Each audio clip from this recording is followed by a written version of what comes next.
Look around. Technology is all around us. We use it in every aspect of our lives. It enables us to do amazing things. But what if we could go further? What if we could go beyond the screen? Where your digital world is blended with your real world. Now we can. This is the world with holograms. What will they enable us to do? New ways to visualize our work. I have an idea for the fuel tank. New ways to share ideas with each other. How are things going your end? I just put the images in OneDrive. Perfect. More immersive ways to play.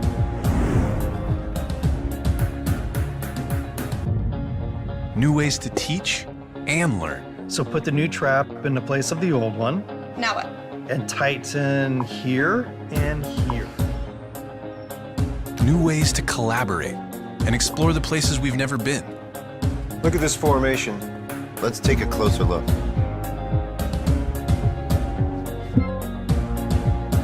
And new ways to create the things we imagine.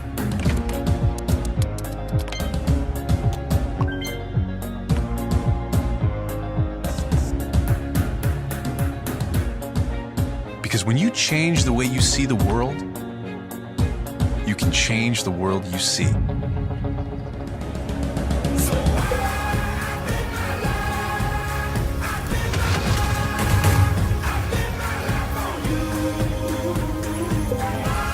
This is Microsoft HoloLens.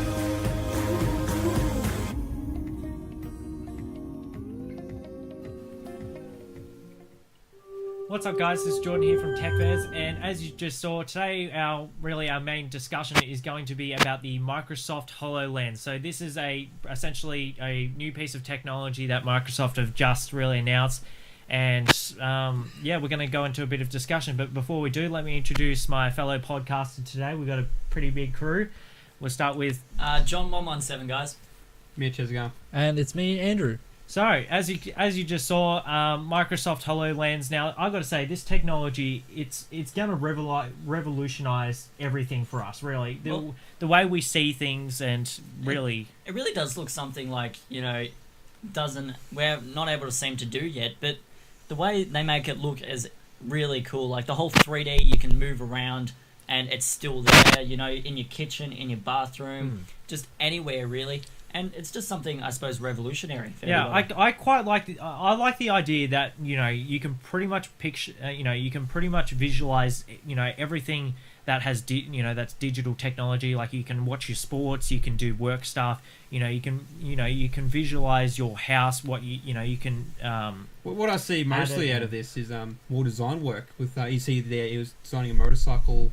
And just drawing the rockets and stuff. You got a lot of artistic and design work to be done there. Yeah, really. yeah, exactly. Which is, I think that's where a lot of the technology nowadays is going. Is more design focused.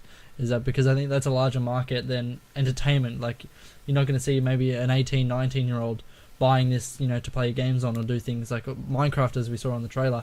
Like, it's going to be more of a design-heavy thing that obviously anyone can use. It doesn't seem too hard. Just wave your hands in the air and. You may look a bit silly doing it, but it'll change the world. Well, I mean, the thing is that with this technology, you do have to wear like a pair of 3D glasses essentially to see this type of visuals and all these pictures and movies, and you can see everything really that's in digital technology. But you have to wear the glasses, and to some people who can't really afford it, when you're walking down the street, people are going to be like, "Oh, what, this guy's crazy. He's walking down, with a bit of glasses and all that." I don't see people doing that kind of stuff. I'm guessing something like this would require a very, very fast internet connection in order to do some basic things. As you can see now, the Xbox One. Yeah. To do something simple as watch a movie, you actually need the internet. Yeah. Well, I mean.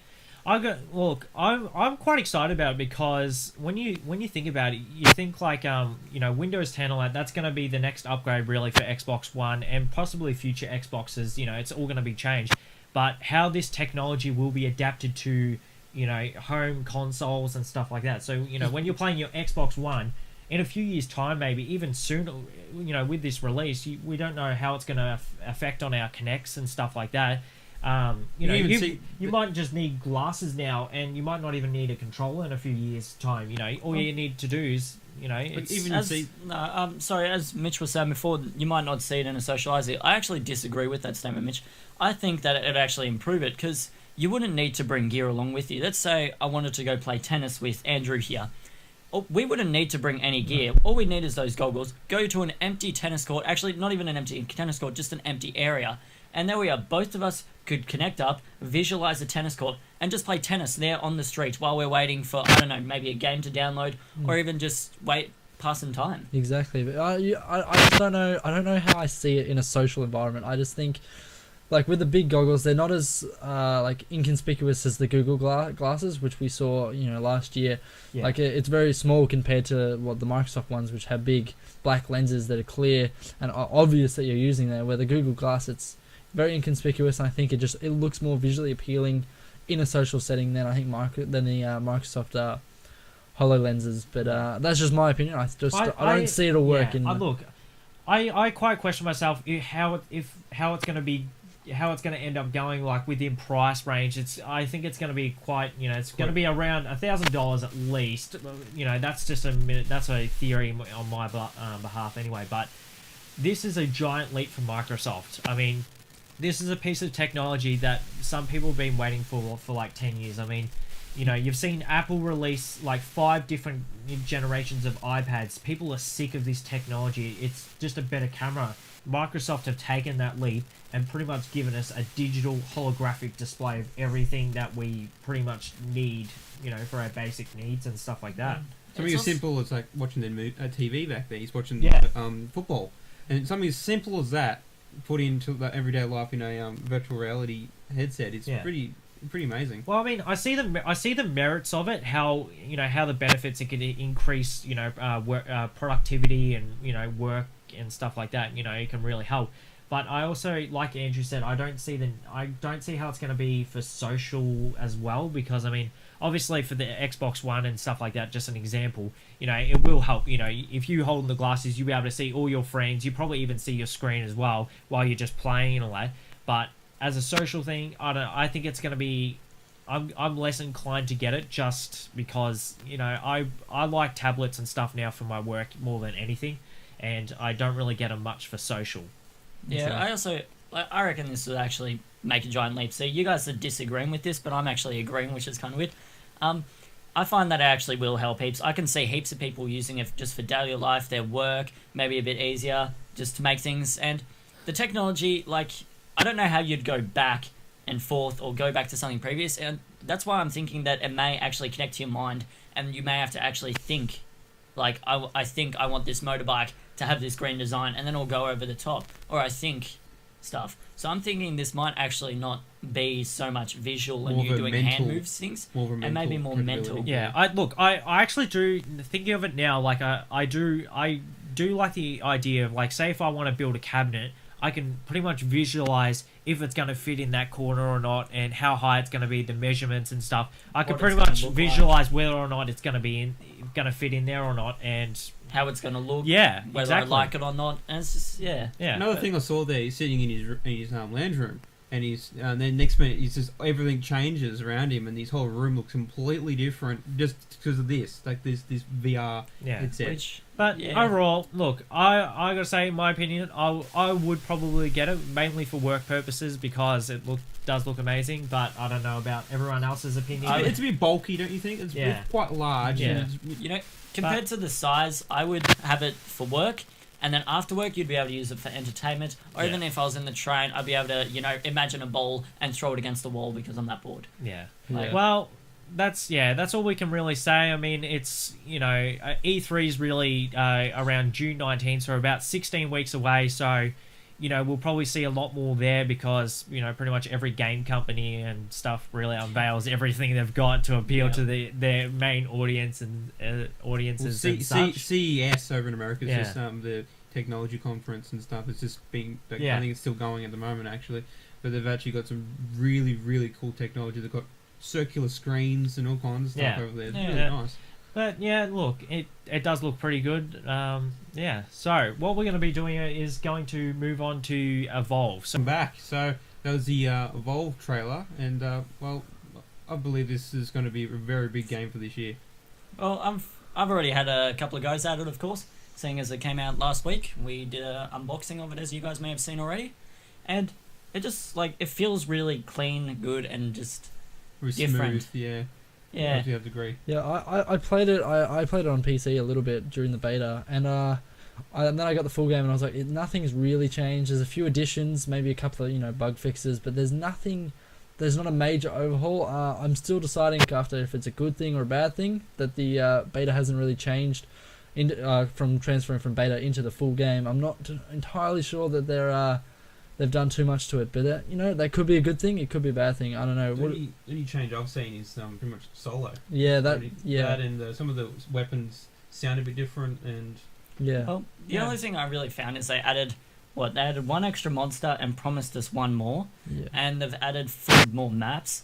But maps don't really feel like enough to be able to complete a full game. You really need good storyline, good structure, and more content. However, I think the best thing about it so far is that that unique factor about the solo missions.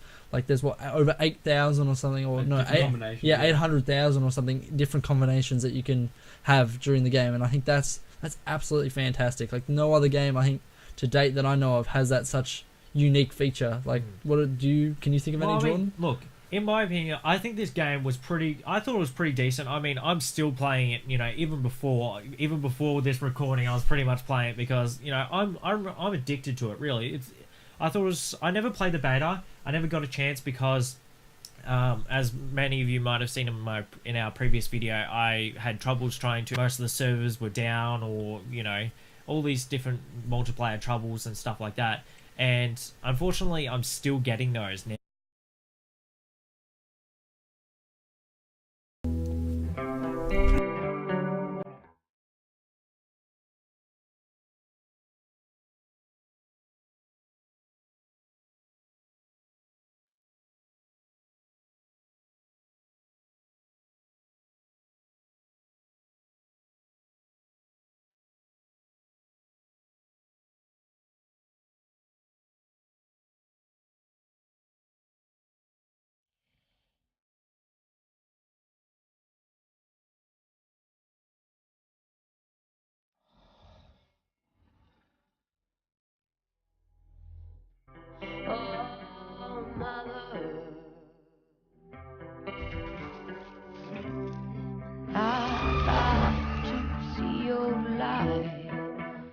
If you wanna find help, I can show you what it's like till you're bleeding.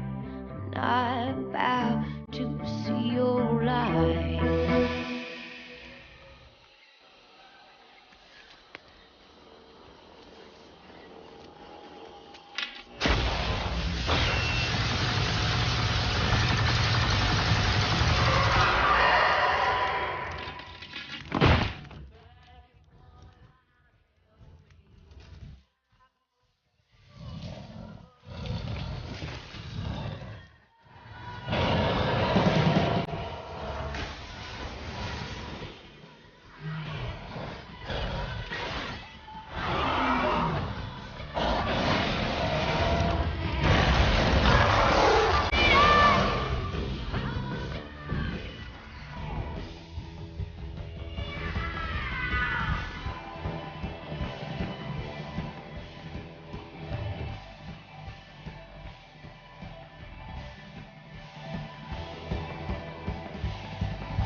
And we've got a bit of a topic to talk about today, so pretty much straight up we're going to be doing our opinions of the game and the beta and whatnot. So I'll pretty much go straight up. For me, the game, it's really good. Both teams are balanced. You got like one of the hunters each. You got 4 and it's really rounded game, really smooth, sounds really nice, and really good. Yeah. Well, my opinions. I guess I'll go next. I thought the game was actually really good. Graphics, they look amazing on it, no matter what map you're doing. The gameplay was really smooth. Everything just fitted in really well. Like there was no, like I suppose, big glitches or anything you could really do. And yeah, it's just really even teams, no matter what you did. So that's my opinions. Andrew, what about you? Yeah, thanks, John. Yeah, when I played Evolve, I think I liked the beta. When I was playing the beta, I felt that there was nothing really new changed from the beta to the actual full game. I'm still deciding if it was a good change or a bad thing that they haven't really changed much. Overall, though, I do like the over like 800,000 possible combinations in solo. I think that's fantastic. I can't think of any other game that I know that has that possible combinations for story mode, and obviously that replayability is pretty much endless. So, what about you, Jordan? How was your experience with Evolve? Look, I gotta say, in my opinion, I think, I hate saying this all the time, but I think this game was absolutely amazing. Really, I enjoyed how smooth it was. The gameplay was really, packed quite, very tight. It was just, very smooth. I mean, I enjoyed how it's pretty much multiplayer based game. You have 4 hunters versus 1 monster. You can play it solo if you want. You can play with 3 AI. If you're a hunter, you can play with 3 AI hunters versus a monster. But my only problem is with the multiplayer. I found it difficult, even with the beta, to find multiplayer games, and I'm still having trouble trying to find games in it. I don't know if it's EA servers. I get a couple of notifications that the EA servers have gone down, or they're being refixed and stuff like that. But it takes 1 out of every 10 attempts to find a game.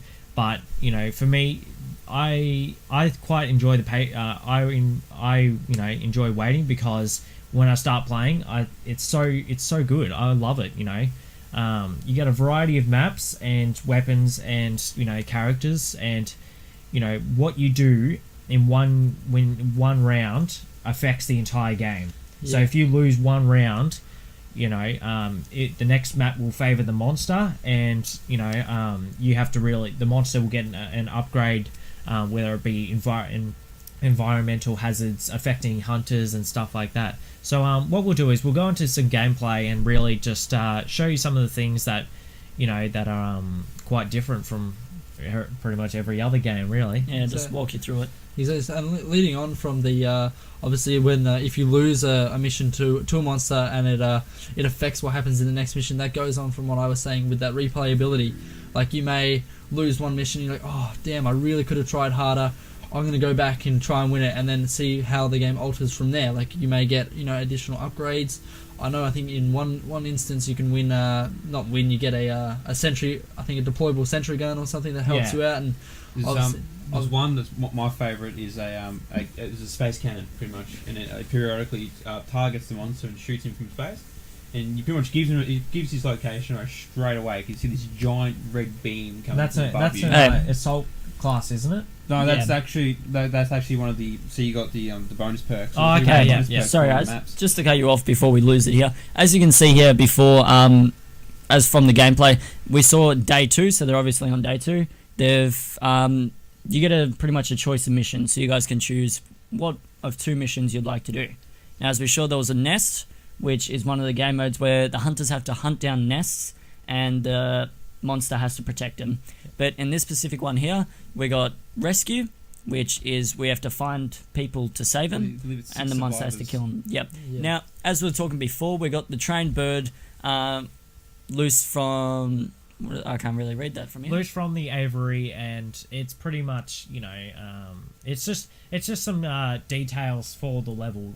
Just like you get in Halo or Call of Duty, you get a bit of a briefing on what the level's really designed for and stuff like that. Those birds will, what they do is put more birds on the map, and if the monster runs into them, he alerts them, and then you can just pretty much follow the trail of breadcrumbs. I believe it's there's 12 playable hunters. I think 4 for each class, or is there 3? There's three for every class. So the 4 classes you get in the game is medic, support, assault, and trapper. Personally, I enjoy assault because I'm a Damage person. dealer. I'm a run and gun person. I always run in with a In this case, I always run around with the flamethrower, and in this, it's amazing. Oh, John, there we got your Yeah. gamer tag there, huh? Yeah. Yeah.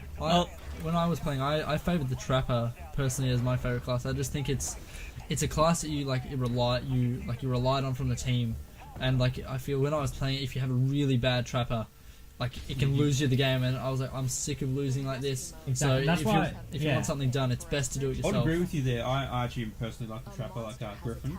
He's got the dome, the sound sparks put around the map. You get 5 of them. Yeah. Which, if the monster walks in without sneaking, you pretty much see out where he is straight away. And you get the grappling gun, which is pretty much my favourite weapon out of this. You just shoot him, hold him down, and while he's in medic, hit him while he's in midair. You can stop him right in his tracks, and you can't do anything. I personally, I personally like when I was playing my 2 classes, it'd either be assault or trapper, because I enjoy trapper because I just love shooting those those grappling hooks in the ground and stuff, and it just traps them, and it's really annoying. But in this, you have to have really good players. If you're playing multiplayer, you can't have someone AFK. Otherwise, if you're one member down and the monster reaches stage 3, then your team is done. Really. I'm going to disagree with you guys on this one with the class choices. Mine, 2 main was supports and medic. Preferably, I chose medic if I could. I liked being around with the sniper rifle, not really in the fight, but still helping everybody out. I found I usually, saved most people, and I still didn't get damaged from a distance, and I would always be the last one left helping everyone out. And support, I just loved for its damage, and helping people out from getting hit, or just, stone away. Yeah. So as you can see here in the gameplay, in the game, you're not just surviving from the hunter as well. You're also trying to, survive from the wildlife that's there. And if you walk on your own, like as you see here, if you're on your own here without any backup, you can go down pretty fast, and you really get trapped because, you have no backup, and they're quite powerful. But if you do manage to kill them, sometimes you get a buff. You'll get a buff, so it's essentially a perk, really. That you could get 35% top speed or something like that, or increase jump height by 200% or something like that. So what I noticed is that going on from the class system, I think I know in the early alpha when I played that, is that the medic was noticeably slower than the rest of the team. I haven't really noticed that because I haven't played much of medic. John, could you allude? Is the medic still noticeably slower? Or? No, I think it really depends on the backpack you choose. Like, at the start of the game, as we may have saw, we got to choose an ability each. And I think at the start, everybody gets given 200% extra, backpack power. Which I think maybe you could, it could have been just everybody got given that and they used their backpack a lot more. But just running in general, it does not seem like any of the players are slower. Yeah. Maggie seems to be a bit faster just to keep her up with her dog, but that's about it from all I actually see. Yeah, just because I just noticed that the medic was a bit slower, which I liked in that sense because it meant that you couldn't actually leave a member behind, because this game, as it's a 4v1, it's so reliant on teamwork. Like, you would not believe, most other games you say, oh, teamwork doesn't really matter, but Evolve, it really does. That monster he's a tough one to take down. Yeah, as you can see, right, we can detect the monster by the birds on the screen. It says, 100 meters until the birds that were obviously scared.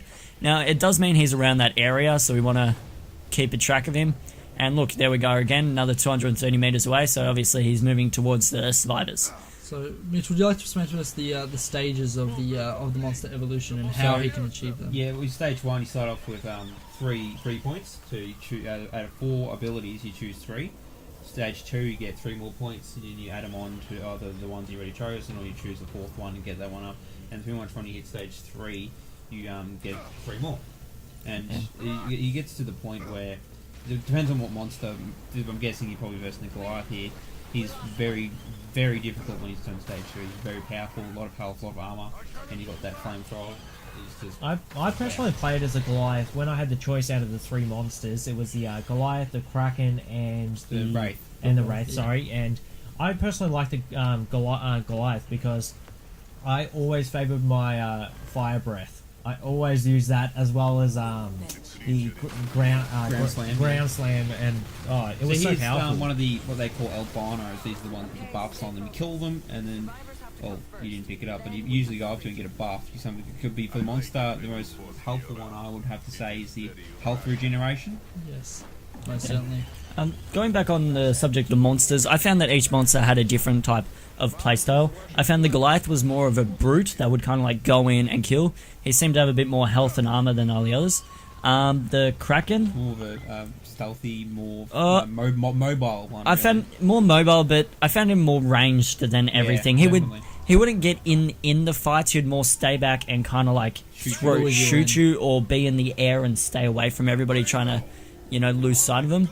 And then you got personally my favourite, which was the Wraith, which was pretty much sneak everywhere. Assassin, really. Yeah, take people out from behind and they wouldn't even realise it. You could snatch one teammate from in the middle of a group and no one would even realise it. So he's the monster now, except for the Goliath. And see, you can just see how much armour he has compared to, like, you won't really see it in this, but and if there's a Kraken, that bar will be about just over halfway. And he's at stage 1, I'm pretty sure, here, and his armor bar is nearly as big as his health bar. And we also found that stage 1 seemed to be underpowered. They were a little underpowered. Like, you could probably still, if you're versing some, I don't know, maybe some low ranking people that just started the game, you'd be able to win it fairly easy. We found stage 2 was more of an even fight. And as soon as it's stage 3, you've got to bunch up and stick together. Stage 3 was monster's way, so it's really how fast you can track the monster and take him down. Exactly. If you just let him kind of build up and let him just do what he wants, he'll dominate you in that late game. I feel that this is like you see that a lot in strategy games about the different stages of the game, and I think this is the first time in a first-person shooter where you see how different stages of the game can be dominated by different aspects and units. Where the early stages is about the hunters. The hunters can do pretty much. They can bully the monster around and get him to do what they want. However, if the team that you're playing with or playing against is incompetent, the monster can even dominate them. Maybe late stage 1 to pretty much stage 2. Yeah. As you guys can see, this is actually a very close fight. Yeah, well, there you go. So the hunters win. So obviously, so in this mode, you don't even have to kill the hunt. In rescue, you don't even have to kill the hunter. It's more of a side boast. Your main objective is to get the survivors to the extraction point. Now, this is one of 4 game modes. So there is nest, hunt, rescue, and defend, all of which are quite difficult at certain times. Defend is more on the I was on the day 5 where you got to defend 3 power relays, and then you got to defend the actual main. You get more of an umbilical cord to the ship. Yeah. And those 3 power relays then power walls, that the impenetrable walls which the monster cannot pass through. Yep. Now, as most games do these days, we do have our level up system. So obviously, Jordan here getting a bit of a level up. Well done. Yeah, this was when it first came out, by the way. So I just like to keep some new gameplay. Just some latest gameplay and stuff like that. And So you also see here you level up your lightning gun, your arc mines, your assault rifle. Then you unlock the next character. But you can also keep going and get an elite character, which is a different skin. Yeah. And So, you also get emblems and stuff like as that. we can see here, you didn't use your arc mines or your assault rifle at all. It was just the Well, this was just at the beginning of the playing of the game. So you're not going to know every single detail of the game. I certainly didn't either, and I discovered more abilities, more classes and stuff as I progressed playing, and I'm actually quite addicted to it, seriously. Like, ever since its release, that is all I've been seeing. I mean, as you could probably see on your Xbox, pretty much you just saw me playing Evolve the entire time. Yeah. Well, as you can see, me joining in halfway, all I saw was Evolve. I mean, I played hours and I'm still only ranked 21, which is it's pretty decent. I believe the max rank so far is 40. Yeah, that's it. Yeah, because there's an achievement on the for the game. The achievement's Apex Predator or something, and it's 85 gamer score to reach rank 40. So I think we'll move on to the new 3DS, which I think John is going to tell us quite a lot about it, as he's a Nintendo fanboy. Yeah, so as you guys may have known, I did a unboxing earlier. The new 3DS is pretty much the new name for the newest 3DS. It is called a new 3DS. Now, that already pissed me off because what happens when the next 3DS comes out? It's going to be called... I don't know. The new two. This pretty much reminds me of an example of the new iPad, and it's like, come on, guys, you know, Well, you're when the next DS coming out, they're going to be like, oh, did you get the newest DS? Or you're just like, wait, do you mean the new DS or the new DS? And I'll be just like, no, the new one that's coming out. And you'll be just like, What are you talking about? what? Which one are you talking about? They seem to get that. A lot of companies now seem to get that confusion. Like the Xbox One, when it was first announced, everyone was like, "Wait, do you mean the original Xbox? You know, the original Xbox that came out like 10 plus years ago?" And it's like, no, I mean, you know, it's just been announced and all that. I'm like, all right, Yeah, I'll anyway, check this out. Console itself, I found actually really good. It had a few more extra, addeds to it, and I've never used the XL screen before, so it was good to have a wider screen on my one. I found games were a lot clearer, downloading was a lot faster as well, and a few more added features, like we now have a little circle Pro on it, which used to be an extension kind of thing for it, which now is obviously easier to look around for any action games or any other games like that. We've got now, for all you people on the Wii U, and let's play Smash Bros, you can now add your little amiibo figures to them as well. So you can now, go out, you don't have to be in home to have amiibo versus amiibo fight. And you can train your amiibos, pretty much anywhere, which is really cool. So what games have you played the most of, like, so Lately? far as you've got the new 3DS? Yeah, lately, it would be Monster Hunter here. It's currently one of my favourite games, and obviously it came out this week as well, seeing as we got the limited edition Monster Hunter thing. It is actually really fun. You guys would love it, I reckon, if you guys actually saw most of it. All you gotta do is you're a hunter, which, again, monsters, and you just go around and hunt these giant monsters that probably take a good, probably half an hour to an hour to defeat. They are not easy to defeat. It is not an easy game. You have a lot of different weapon sets to choose from. It's not really a class thing where I say I want to be a paladin with a sword and shield. It's more like I feel like using a sword and shield today.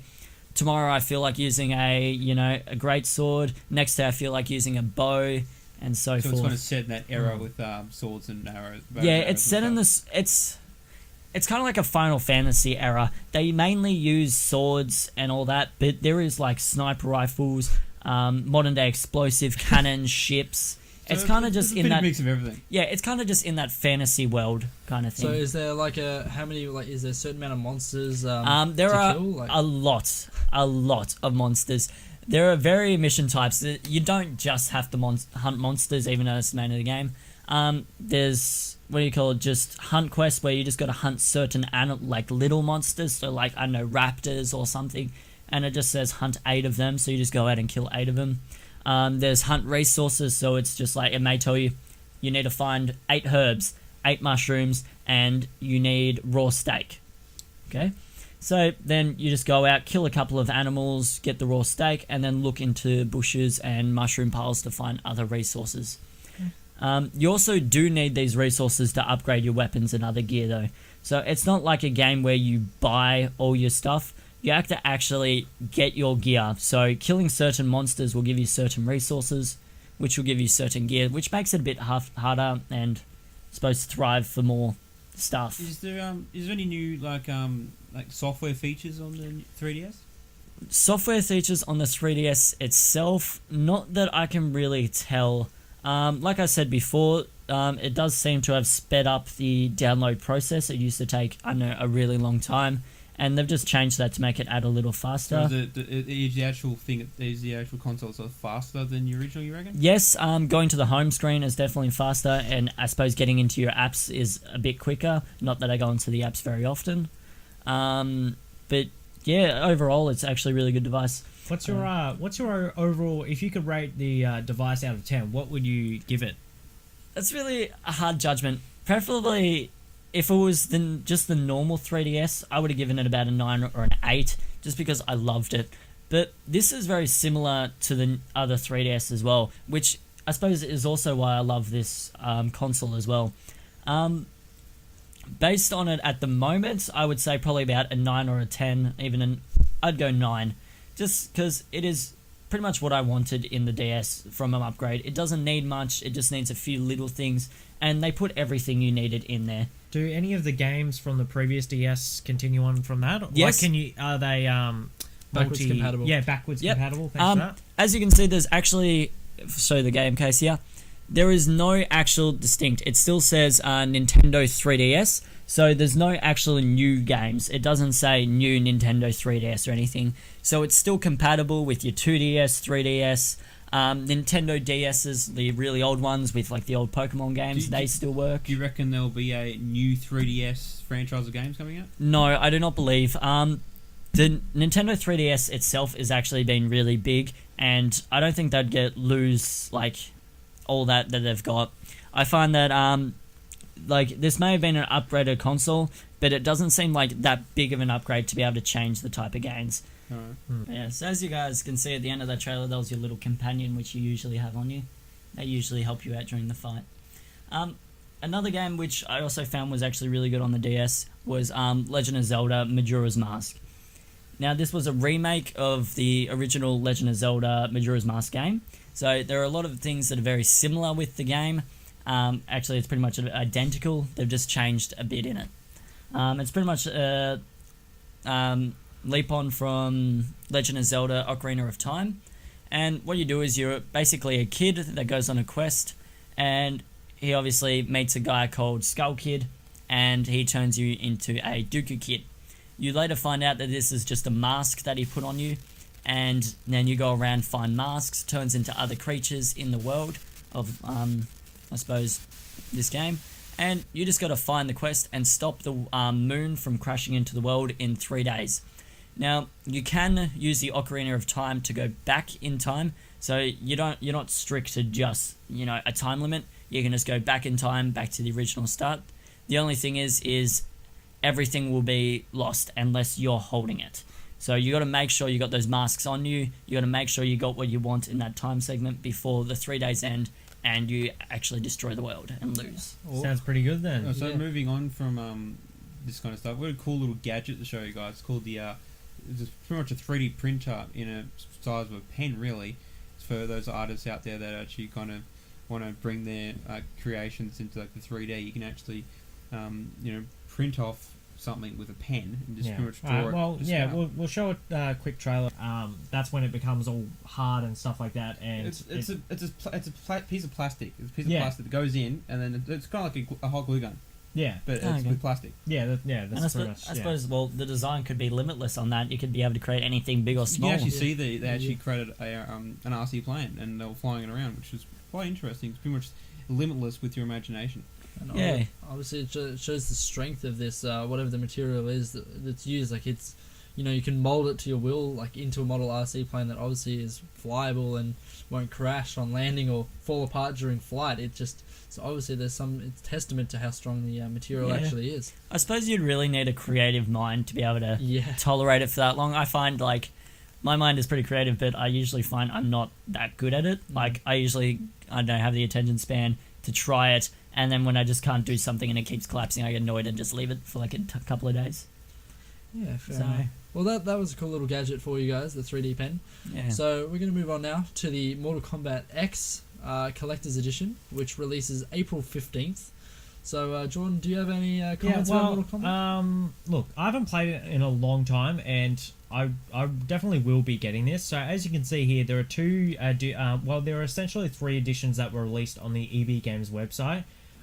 So they're pretty much there's the standard edition, so you don't get any statue, you just get the game.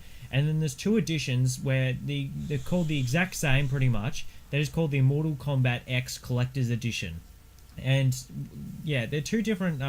You get two different statues and 2 different lots of content. So this one, as an example, this is $189. So you get a better statue, a better box, and stuff like that.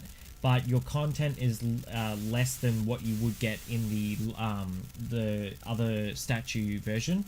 So the other statue version, as you can see here. We'll get a picture up. So that's priced at around $169, and as you can see here, you pay $20 less, and you seem to get a lot more content. I mean, the statue itself, it's pretty eloquent and pretty clean and tidy and stuff like that. But I think the other statue is pretty awesome. I disagree with you. Like, I usually love my statues. I've got like a box of them back at home. But I find this statue actually, to me, it looks a bit cooler. Like, it would look a lot better with all my other statues than compared to the other one. Just because this one actually represents, the Mortal Kombat. Scorpion. Is it Scorpion? Scorpion. Yeah, Scorpion. Yeah, Scorpion. Yeah. So this one actually shows Scorpion one of the first Mortal Kombat players, and it shows him in his best, running on skulls. What else does he really do apart from fight? Exactly. I don't know. I'm really looking forward to the reboot of not reboot, but more of the HD remastering of the Mortal Kombat series. And finally, it's getting that R rating that it actually deserves. Like, I know the one before that did get its R rating, but I don't think it was as violent and as gruesome as I believe this one will be. Like, this one's going to be fantastic. There'll be more blood, more fatalities. It's gonna be fantastic. And Well, one of the must gets for let's 2015. let's hope not too much blood, because we don't want it to be banned in In Australia Australia, pretty yeah. much. We've had that in the past with a lot of games, Saints Row 4 and stuff like that, and let's just say we don't want that. We don't want, as much as we want so much blood and gore, and we don't for our benefits of getting the game. It is Mortal Kombat. We expect heaps of gore, heaps of blood in it, and it is not really a game for kids. No, no way. From what we know, all characters that have been previously in it will be in this one. Maybe if we're extras, we haven't actually heard that much about it from what we know. They're keeping really close to their chest. Yeah, so we'll keep an eye on that, guys, and tell you if there's any changes. Yeah. And that's pretty much all we know about it. Yeah. So Yeah. it looks like we're going on to the Articulus and Titanfall 2, plus a new Star Wars Battlefront trailer. Yeah, so we got 2 articles here. What we're going to be doing, first of all, we'll start off with the Star Wars Battlefront trailer, just to wet your whistle a bit.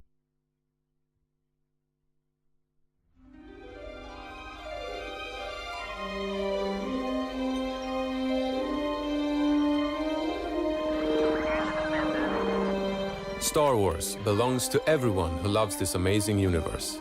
We've all grown up with it. And now, we at DICE have the opportunity of a lifetime to make the Star Wars game that, as fans, we've all dreamt of playing. To stay as true to the films as possible, we went back to where it all began. Visiting the Lucas archives to capture the actual models and props used in the movies was an incredibly emotional experience. There's so much love and detail in these pieces that we want to get into the game.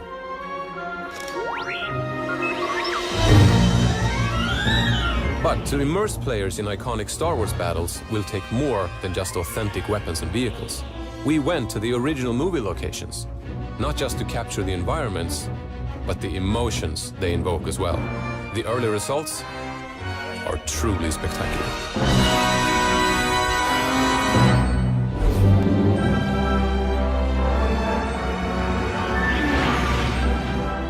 We have an experienced team, an extraordinary collaboration with Lucasfilm, and some of the best technology in the industry. But above all, it is our passion for Star Wars that will bring this legacy to life like never before.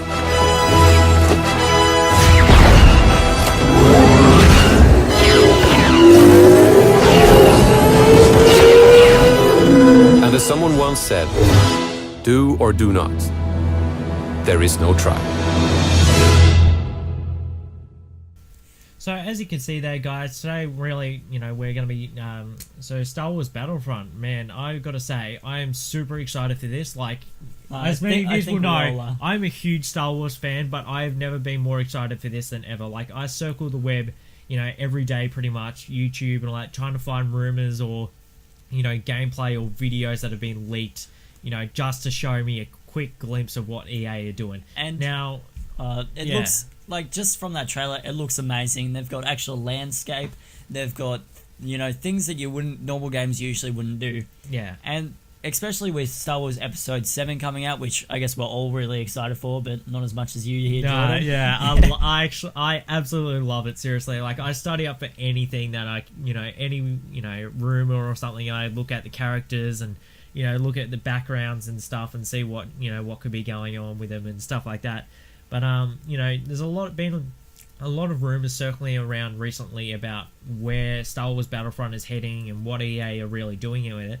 And I found this article on GamePlanet.com. So it's a news organization pretty much that focuses on games, technology and entertainment videos and stuff like that. And the page was listed as Star Wars Battlefront is a mix of Battlefield and Titanfall. And this really caught my eye because I was like, okay, that's quite, that's exactly what I really imagine with what Star Wars is going to be, it being created by EA. And so I found this article that stated that it is rumor as well, but I purely think that is more than rumor. I think it's based off facts as well. So it said the game will include both a multiplayer and a campaign mode. The campaign will be longer than most games. It will span the entire Star Wars saga. Players will control characters from both good, so Republic and Rebel Alliance, and bad, Empire and Separatist factions. Most of the game's content will be set over the original trilogy. However, there will be a little bit of trilogy content, such as the space battle over the battle over Coruscant. So at the beginning of Star Wars Episode 3, if you remember, Anakin and Obi-Wan flying in their Jedi starfighters, trying to get to General Grievous's ship to rescue Chancellor Palpatine. The game will also feature some Clone Wars content, so for all you Clone Wars fans out there might be some maps or something that you might find interesting from the Clone Wars series. And even there will also be content set after Return of the Jedi, but just before The Force Awakens. So obviously Battlefront is going to tie in a huge lot of Star Wars The Force Awakens, so this will be obviously probably coming out after the movie, most likely, as to avoid any potential spoilers or something with characters, as it later states that people will be able to play as characters seen in The Force Awakens, and that really just, that's insane to me.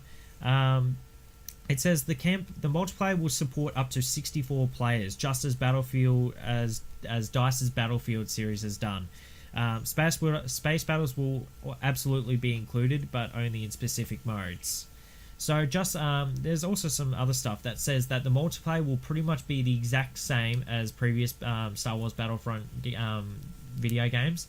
So what you'll do is you'll have a limit of troops or supplies, and once you reach the lowest point, your team is pretty much defeated. What it will also include is the hero. So as many of you may remember from Star Wars Battlefront 1 and 2, they enabled a hero system. It was in Star Wars Battlefront 2 where you were actually able to play as the hero. So Darth Vader is an example. So when you're playing on Hoth, once you got enough like a kill streak or enough points for capturing bases or something like that, you'll be allowed to play as a hero on the battlefield. Now, a question: would that actually, in the old games, it used to be just a certain level had a certain hero. Do you reckon it would be the same with that, or do you reckon they would change it up, seeing as it's a lot bigger? I think they would keep it I think they would keep it the exact same. So if you're on Dagobah, for example, Luke, you'll have 4 different heroes for each faction. So just like Battlefront 2, each map you won't be able adding more. I don't think they'll be changing heroes. I think a hero will be specific to that map. So on, say, Hoth, for an example, for the Empire, Darth Vader will be there. For Rebel Alliance, it'll be Luke Skywalker, but if you're playing the Clone Wars, you'd probably get like Obi-Wan Kenobi or something, and if you're playing Separatists, you'd probably get Count Dooku or something like that. Yeah, well, just from what you're saying, it actually sounds like a really big game. Oh, yeah. So it's obviously something, big games, lately there've been a few of them, which has been quite disappointing, but it sounds like something that, everybody will want. Like, even just as a Star Wars game, people are already interested, and them going to this effort to design it, to be able to put, not only the newest Force Awakens that hasn't even been released yet, they're also putting old games as well throughout the whole saga. Yeah. Yes. Well, it also stated that there will be up to 5 themed downloadable content packs. The first will be released before the end of 2015. So Star Wars The Force Awakens is coming around, I think it's December 17th. So, you know, it's quite a short release, really, for only like 6 months or so, really, until the big day. Knowing DICE, they usually like their DLC with Battlefield, so it's not expected. The first 2 or 3 will be themed around The Force Awakens, and each DLC pack will include 3 new maps and 2 new heroes, plus new vehicles and ships. Now, I'm like, wow. I'm quite disappointed that they're announcing this already, the theme packs. Like, if you want to play as an external character or something like that, say like Kit Fisto or something in the Clone Wars, you have to pay for that. I mean, you know, I love Star Wars, and that's the reason why I'll pay it, because I really do anything for more. I reckon they're only doing that just because of The Force Awakens. They might bring in, like, we don't know yet, but they might bring out other movies for continue on for The Force Awakens.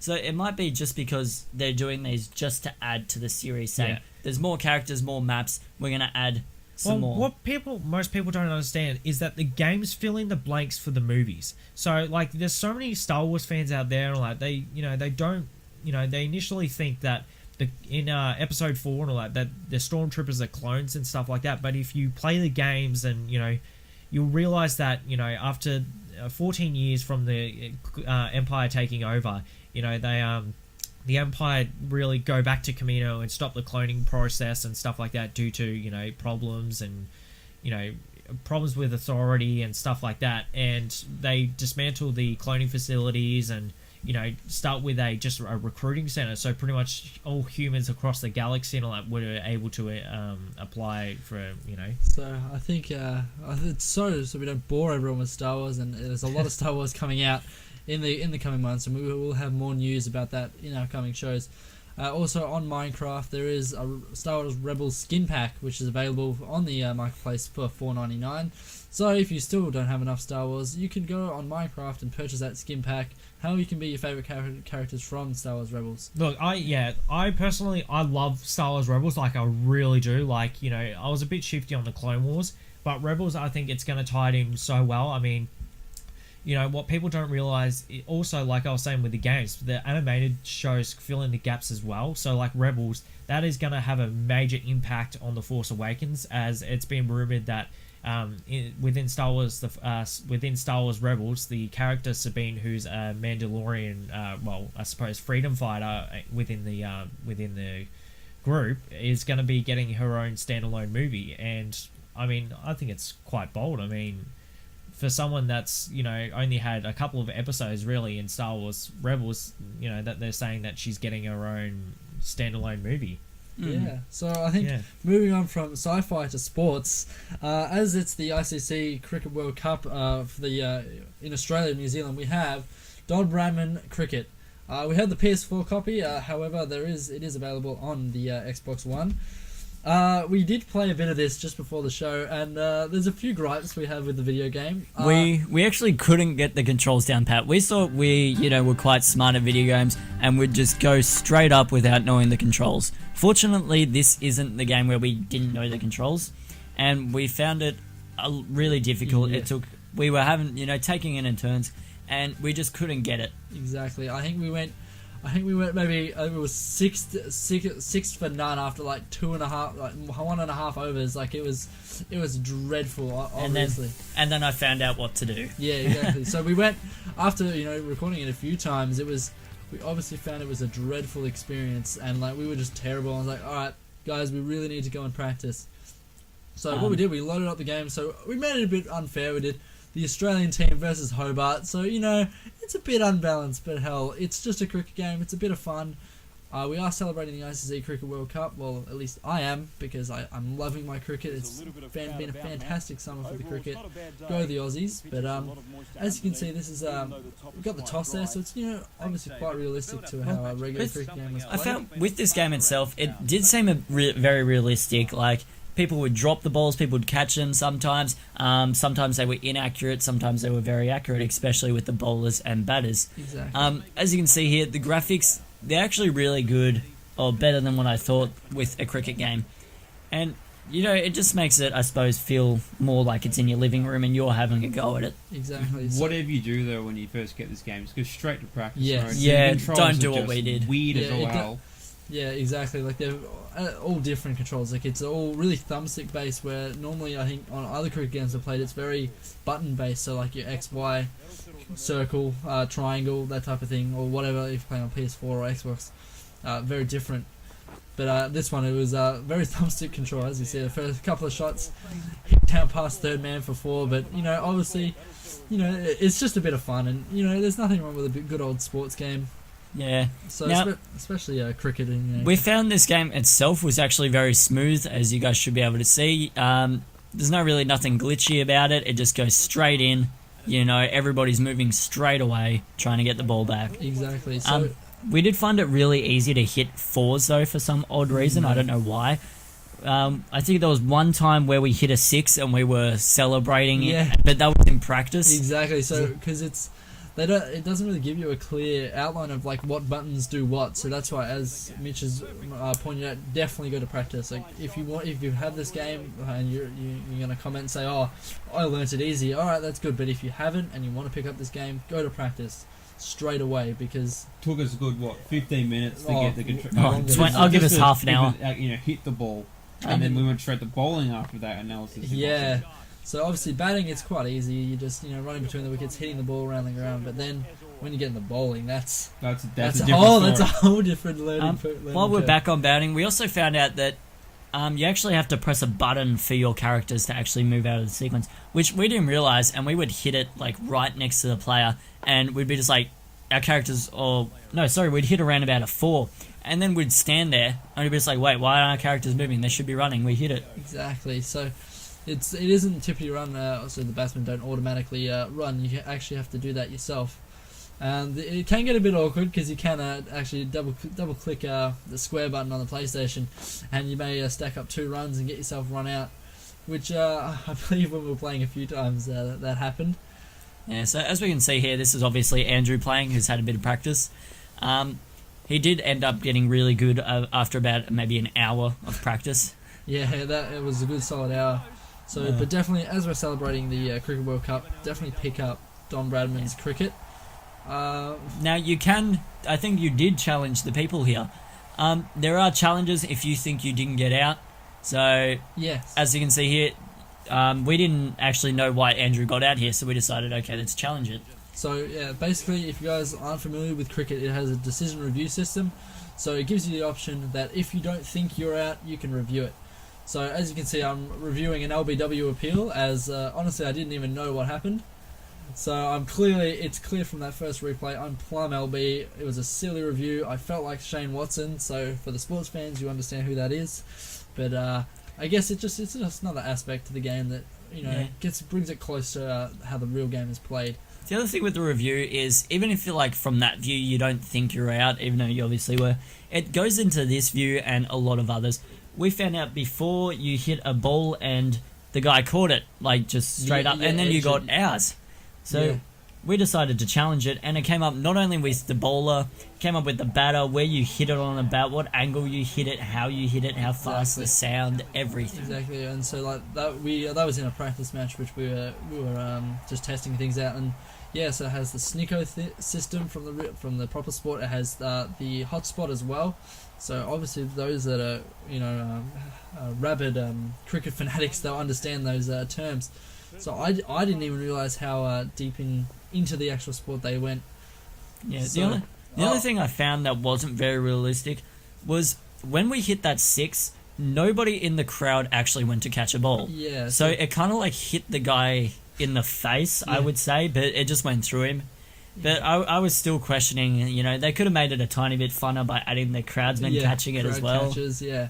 So obviously this is just a casual match, so only 5 overs. So, just a bit of fun, get used to the game. There is a career mode, which you start as a 16-year-old, and you obviously start in in a class system, not like a classes like character classes, but like class cricket or grade cricket, and your objective is to work your way up to obviously international level to play for a select country, whether it be Australia, Bangladesh, England, whatever country obviously you select. So yeah, definitely it's a bit of fun to play. hopefully you guys, if you haven't already, pick it up. So do you reckon it's worth what they're asking for? The price of $100?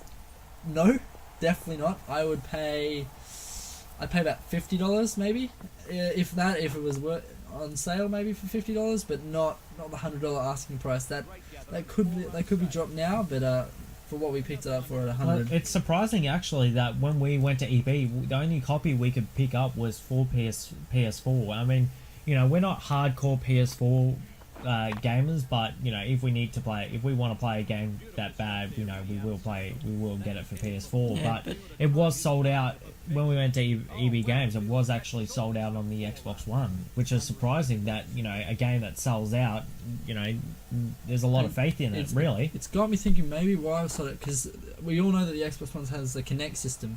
So obviously, I'm thinking it may have some Kinect integration with the game itself. I'm only speculating because we haven't tested it. If that is true, that would be a very fun game. I reckon just playing on the controller. Exactly. So, like you see, I think I played a bit of cricket on the Wii.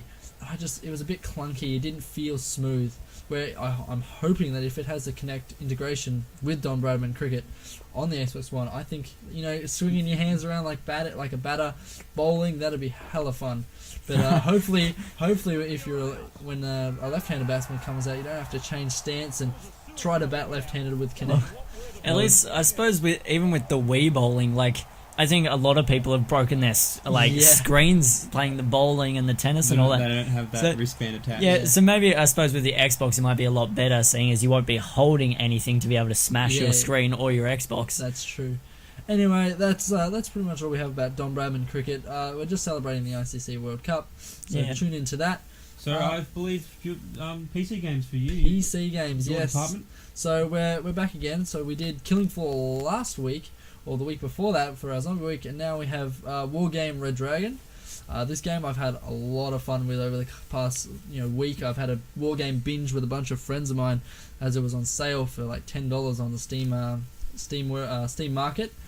So Wargame, pretty much, it's made by Eugen Systems. So it's a company that obviously specializes in milsim gaming. So we have a bit of gameplay for you. I recorded this today with friends of mine. So we have Exterior, Classic, USMC Lapin, and Burn, who's unfortunately got the unlucky draw to play on the Red Force side. So the game takes place just after or during the Cold War era. So a lot of the units you'll see, a lot of younger people may not be familiar with at all. So the Cold War era units definitely make the game a lot more fun, and is a very tactical game. And so, what exactly do you do here? It just looks like you go to the objectives, take them over, and try to gain points. Is that correct? Yeah. So basically, what we're playing at the moment, you get before we go over on the objectives, you get a certain time to deploy it. Like if you're playing with players, you have a button to launch the game. So you get to deploy a certain amount of units as you get points. So the units range from logistics vehicles, infantry units, supporting units, heavy tanks, vehicles, which are normally just close supporter vehicles, aircraft, helicopters, and naval units. So obviously that was the new addition in Red Dragon, was the Navy. So basically what we're playing destruction at the moment. So which that means is that every unit in the game is worth an X amount of points. So obviously just say a heavy tank can be worth from maybe 85 to 180 points. So obviously that comes into the equation when you're during a battle. So basically it was the first to 12,000 points, and basically the way the point system is calculated is that whatever the player spends on that unit, and if it gets destroyed, the opposing team gets that point added onto their total. So it was a really fun game, and I recommend a lot of people get into this. The only disappointment I have with it is at the learning curve. It's really difficult for a new player to learn. I can just see right now. It's I have no idea what the hell's going on. Yeah. Yeah. So just questioning here, how do you it? Obviously, from the moments they can't be all your units. All the green is not all your units. So on the minimap, you'll see the blue units are highlighted in my color, which is Chiefy. So that's my game. That's my name. So the blue units are mine. However, the green units are obviously my allies. Okay. There's no option to change the colors. Well, there's no simple way of changing the colors of the friendly. It's generally best to keep them green, so it's easy to differentiate. And obviously, The red colors are obviously enemy. That doesn't change. It's just red or blue. So it looks like it requires a lot of teamwork in these grouped game modes, I suppose. Yes. Is there like a single player or a campaign with it as well? There is this campaign, which there's several theaters of action you can play. Like there's like the Korean War, which is between obviously the North Koreans, South Koreans, as well as the US. There's a battle there. There's so many playable campaigns. I haven't really played any of them because it's not my sort of style. There's a lot more thinking and micromanaging about it than just jumping into a multiplayer game or a solo game against the computer to play. Yeah, so not only is this like kind of a little fun game, it also, I suppose, is a bit historical. So you got a bit of historical facts. Exactly. So, by the looks of it, it's very strategic. Yeah, it's a very strategic game.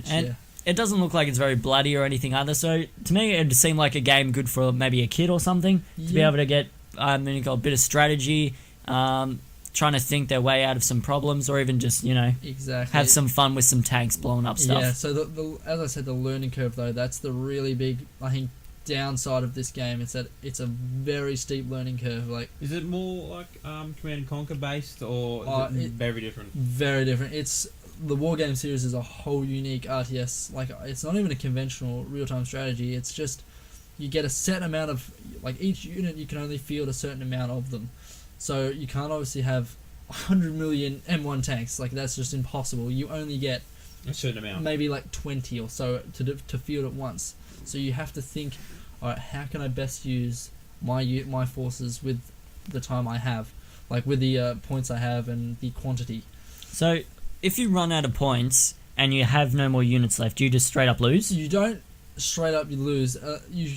If you technically have units on the field, you're still combat effective. However, I haven't had that I haven't run out of points completely, but I have run out of particular unit types. So, like, if you're in a game and your team's losing terribly and you need to carry them, you need to obviously spend as much points and use as much of your units at the time to bring in that you can run out of that particular type. So that's also a thing you got to take into account, is that the quantity also. Yeah, and sorry, just as I was saying before, also it looked like there was a chase camp, as I like to call them. Yes. So you can, even if you're like, I don't know, waiting for your units to move up or something, you can just follow them and watch them, attack or defend. Yeah, so John, it's good that you brought that up, because that's a really good system that's different from the RTS franchise, is that there is a chase camp. So if you zoom in as far as you can on a particular unit, you can follow them into combat, or they're just driving around the map, you can follow them. That's available on all the units, like infantry, tanks, and aircraft. My personal favourite is to follow a jet flying into battle, dropping its payload, because that, trust me, once you're in a game and you see that, it's mesmerising, just the detail and the sound effects and everything about this game. So will you need a fairly decent PC to run this? I would say so. It's a very probably a CPU and a graphics dependent game, depending on how good your system is. If it's like a relatively new system, you can run it no problems. I was running it on high. Just the recorder may look a little bit dodgy as it is off a replay, and it is a 2x speed. Just so we can kind of rush speed it up a bit, speed it up, so it's not like you're just watching a 40-minute game play out and getting bored. But obviously we are turtling up at the moment to just build up our forces. To obviously strike back against the communist scum. So basically, the faction system is there's the blue force side and the red force side. So do you guys have any idea what they mean at all? Not really. Well, no. Usually red versus blue, I usually think of like Halo or something. I would guess red would be like for Russian or Korean, and the blue would be for America and I know Australia or something like that. The Armed Forces. Yeah, exactly. That would be my rough estimate. Yeah, so you're damn right, you're damn close right there. So there, obviously, blue 4 is like the US, Canada. I think there's like 9 playable like nations, as well as there's coalitions of nations on either side. However, the red 4 do have only 5, which is the USSR, China, Czechoslovakia, Poland, East Germany, and as well as North Korea. So there's 6 there. So pretty much every country that we fear. Yeah, pretty much. So that was the Cold War. And sorry, just another thing I've only just realised is like I can see all the green units you currently have, and not a lot of red. Now, my guess with this would be you can only attack, like, it doesn't show all on screen at the same moment. It's only ones your units can see. That is Like a fog of war That is kind of thing. correct. However, the fog of war is very different. As you see, the whole map is technically in a revealed state. However, You can't detect. you can't detect the units. So each unit has a particular sight radius and optics. So if it has really bad optics, it's going to take longer to see something. However, if it's like a recon, it has exceptional optics, it can see stuff almost pretty much instantly. Would you be able to hide, like, obviously there's lots of trees, would you be able to get units to hide in trees so they're less likely to get seen? Yes, so if you can see, I know I zoomed in before on a couple of units that they had they were flashing blue. If you see the ones that are blinking with the indicator icons, that shows that they're hidden in trees or foliage or anything, which obviously amplifies their stealth bonuses that they already currently have. And I guess you can surprise attack units coming in. Yes. So, but the only thing is that when you're in a forest, it can affect your ability to acquire a target with your weapon. Oh, So, okay. but yeah, definitely. If you guys are into the Milsim games, definitely pick up Wargame Red Dragon or any of the Wargame franchise series: European Escalation, Airland Battle, or Red Dragon. So, Sorry, did you say Alien Battle? No, Airland. Oh, So Airland. Air and land. So, I swear you said, I was like, aliens, yeah. no, yeah, or maybe, who knows? Eugene, please. That'd be awesome. Yeah, maybe Eugene can have a special DLC bonus that we can have aliens fighting against the forces of Earth. Oh, good So idea just- from now. Just for this week, we got the Xbox 360 games of gold. So we got Brothers and Brothers Tales of Two Some, which was also last week's and week before, I suppose. It's been there for nearly a month now. But the new game they've added was Sniper Elite V2, which is pretty much a game where you become a sniper and you just go around and snipe people. Yeah. Like, Well, I don't know it that is- much it about is- number yeah, two. I don't really know too much about it. I mean, it is a third person, which does make it hard to get through, obstacles and stuff like that from time to time. And With Sniper Elite, they found a very good, I suppose, way with the third person. It's hiding spots, really. You can, get on a sniper balcony, and then it's very different. You don't really have any suppressors or anything. You kind of got to wait for noises. So let's say a thunderstorm's coming. You got to wait for the thunder, which could take, ages or take every 5 seconds. And then when the thunder goes, you shoot and nobody detects you. Or you can just go full Rambo and just try to snipe everybody while you're in a perfect sniper spot with Claymore behind you. Yeah. that sounds like the way to do it. Yeah. Well, that's your guys' way. Yeah, well, try it. Yeah. I played a little bit of it, V3, which was Sniper Elite 3, and it's definitely different. It's the same similar scenarios. You got sniper rifle. You generally sent behind enemy lines and tasked to take everything out. It doesn't have a lot of replay value. I mean, hey, it's free on the marketplace, so Yeah, it is a free game on the marketplace for the next month, I believe. So yeah, just check it out, guys. Why not? Yeah. It's a free game. All right, Have it. so what we're going to be doing, we're going to be moving on to the games coming out in February. So this is a list of games that will be coming out for the next, pretty much the last couple of days of February, sorry. So we got Dying Light. So the Dying Light hard copy is coming out on the 27th of February. That's for Australia only, by the way. Yeah, so it's already released digitally on the Xbox and PlayStation Marketplace, even Steam as well. And which is a bit annoying for me because Mitch here, he got to have the digital version and he's been playing it for the past month. As with me, I've got the hardened edition, which I'm not going to be getting till the 27th of February, and he's already going to have everything. And probably straight up, he's probably just going to invade me, and I'm going to have no way to defend myself. And even just that's just going to annoy me straight up. Alright. Yeah, so that's coming out 27th of February.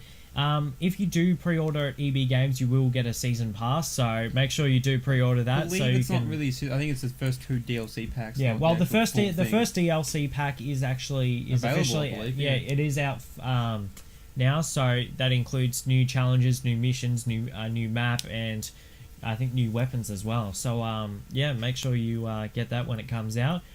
We got Dead or Alive 5 last round coming out on the 25th of February as well. Which is actually what I'm pretty excited for. I like my fighting games. This is essentially, this is like really Mortal Kombat a bit. A bit more kid version, yeah, not a bit as more violent. kiddie as well, but yeah, it's pretty much a game where based fighter on fighter. And you just use certain combos and abilities to take. Yeah. It's more similar to Tekken than your Mortal Kombat. Yeah. As with Mortal Kombat is more based on combo and less button mashing. I just meant the gameplay itself. I don't mean the graphics and the brutality. I just mean that type of style of gameplay. You know? Yeah, but as you find with Mortal Kombat, it's usually more button mashing. You got to use your combos to be able to take your opponent down. As with next? Yeah, Tekken. but that's going to be around $70 at EB Games. That is for Australia, so you'd probably be looking around $49 maybe in America or so. We got Dynasty Warriors 8 Empires. That's coming out on the 26th of February. As well as the Dragon Ball Xenoverse. So the Dynasty Warriors 8 Empires is around about $80. That's Australia as well, so you probably find it very cheap in America as well. Dynasty Warriors is pretty much a game where you choose a selected hero and just go around and kill a whole bunch of things. Yeah. We also got Dragon Ball Xenoverse available on the 27th of February as well. That's around pretty much $100. That is for Australia as well. So yeah. Look forward to that. Yeah. For the PS4, we do have The Order that is coming out. That's the collector's edition that is coming out on the 20th of February for around $130. Which actually looks very interesting. It's about a game where it's based in 1889. I think so. 1889, and you have advanced technology for that age, hunting monsters. Well, I mean, it is a PlayStation exclusive, so pretty much most exclusive games are really good. I mean, you look at Titanfall and Rise and stuff like that for the Xbox One, all great games, really. On the PCs, on Steam Marketplace, we've got Total War that has just come out for about $45 USD. So Oh, you want to explain what that one's about, Andrew? Yeah, so Total War Attila, it's basically the Total War franchise, it's made by the Creative Assembly. It's pretty much another extension on from the Rome 2. It just adds the Huns. Well, it's actually standalone, so it adds Attila the Hun as you play through them as the Mongols. So we'll have hopefully some gameplay in the coming shows. I'm really looking forward to playing that. It's pretty much like a domination game where you got to take over the area or as much as you can before the end. Exactly. So I found it. Even Total War was a very fun and strategy game. Yeah, exactly. So stay tuned for that. That'll be coming shortly. Yes. All right. So, guys, before we leave you off, we're going to give you a bit of a laugh. We want to give you a bit of a laugh, but before we leave you with this trailer, I just want to make sure that you like this video, hit the subscribe button to subscribe to Techfez for more tech, gaming, and entertainment videos in the future. And even leave us a comment, guys. That'd be great. Yeah. So, see you later, guys, and enjoy this next video. Porn. Big screen porn, small porn, watch porn, smart device porn, phone porn, alternative energy porn, multiple screen porn. Always searching. Now, Microsoft has discovered the best porn experience. Goggle porn. Alright, so this is sport. How do I turn it to porn? Oh, that didn't do it. Now enabled for video chat. So you should come to my house and watch some porn. No. Goggle porn is still in its developmental stages, which means that early builds of holographic pornography may be somewhat pixelated. But the possibilities are endless. Go ahead, put it up in there, yeah. Goggle porn is compatible with new sex toys. Now twist it. And now, space porn is no longer a thing of legend. It's a reality. Space porn. Now I think the porn should happen just about there. Use inspiration from your own graphical designers to design your own sex toys, such as the block of wood. Goggle porn is for everyone. God dang it. Prepare to experience the future. Netflix? Nah. Transform your porn. Microsoft Goggle porn. Only on Windows 10.